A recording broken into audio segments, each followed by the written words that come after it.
Yo, top 10 movies of 2022. First, Etsy.com/shop/evil broomstick. I make hand painted horror hats. Buy yourself one. This one's Candyman. Then I got the Demogorgon from Stranger Things. Etsy.com/shop/evil broomstick.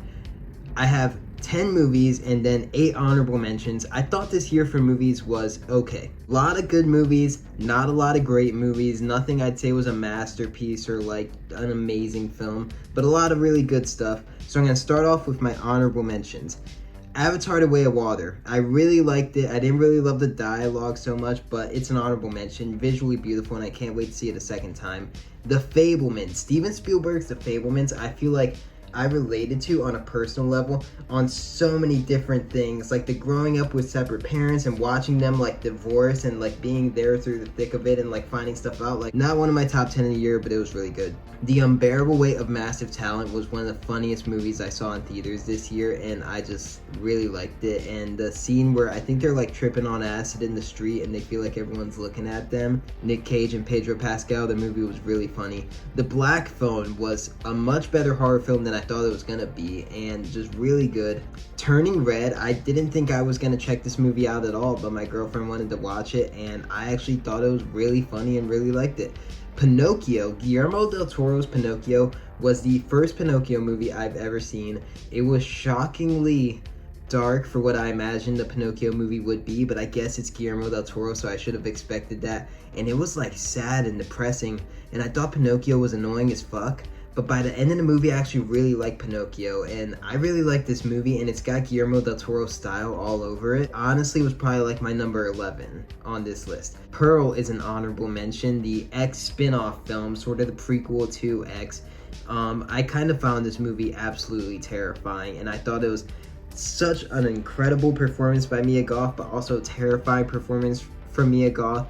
And like, not just the end credits, like that was scary enough, but just the whole movie. She terrified me this entire movie the whole way through. My final honorable mention is The Banshees of Inisherin, one of the funniest movies of the year and also one of the saddest in a way, but really loved it.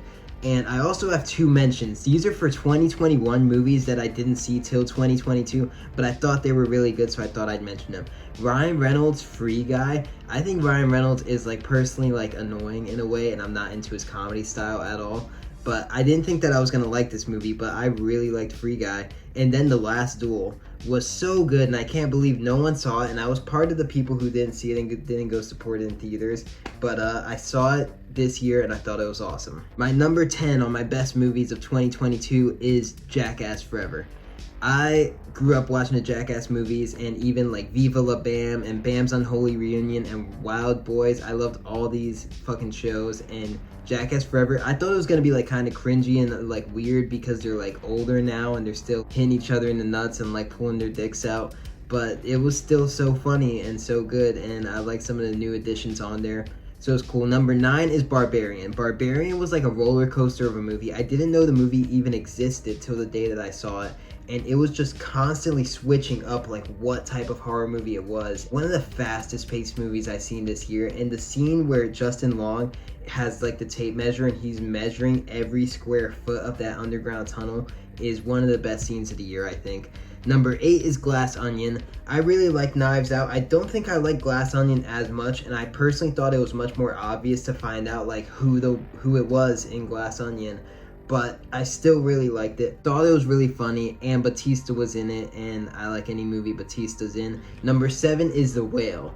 I had seen a couple episodes of My 600 Pound Life, and then watching The Whale, there was so many things that like transferred over from the show, and like that show's really sad, and this movie was the saddest movie I saw all year. Brendan Fraser was incredible in it. I hope he wins the Oscar. The last scene, there hasn't been a movie in like a couple years, I feel like, to like get me watery-eyed, but the last like final scene of The Whale like got me watery-eyed pretty hard. Number 6 is Smile. Smile, I remember watching the trailers for it and thought it was gonna be like a so bad it's good type of horror movie. I thought it looked like shit, but I went and saw it, and it was like a legit, like honestly really good horror movie. It definitely borrowed a lot of stuff from It Follows and other great horror films, but it made it into a great film itself, and it was like scary and hilarious at times, And the ending, I don't know if I like the ending, but it was a unique and bold choice.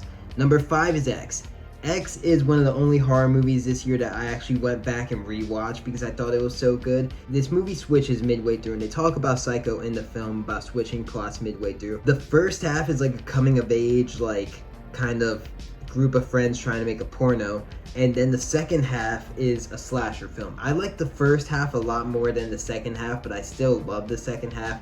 This was probably the scariest movie I saw all year. All the old people in this movie just freaked me out. They were fucking crazy. Number 4 is Everything Everywhere All at Once. I only think this movie's like 10 or 15 minutes too long, where it starts to drag a little bit by the end. If it weren't for that, this movie would honestly maybe be my number 1 of the year.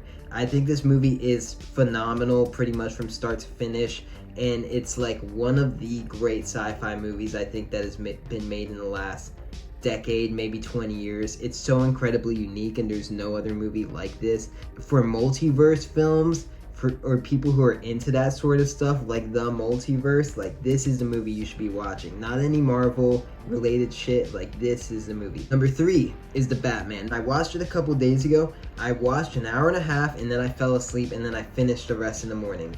The first hour and a half I think is like incredible and maybe the best Batman movie ever. Then the second half is like really good, but brings it down a notch. I think it just starts to feel a bit long in the third act, and there's a couple scenes between Bruce and Alfred, like when Alfred's laying in the hospital bed, that just kind of fell flat to me, like emotionally.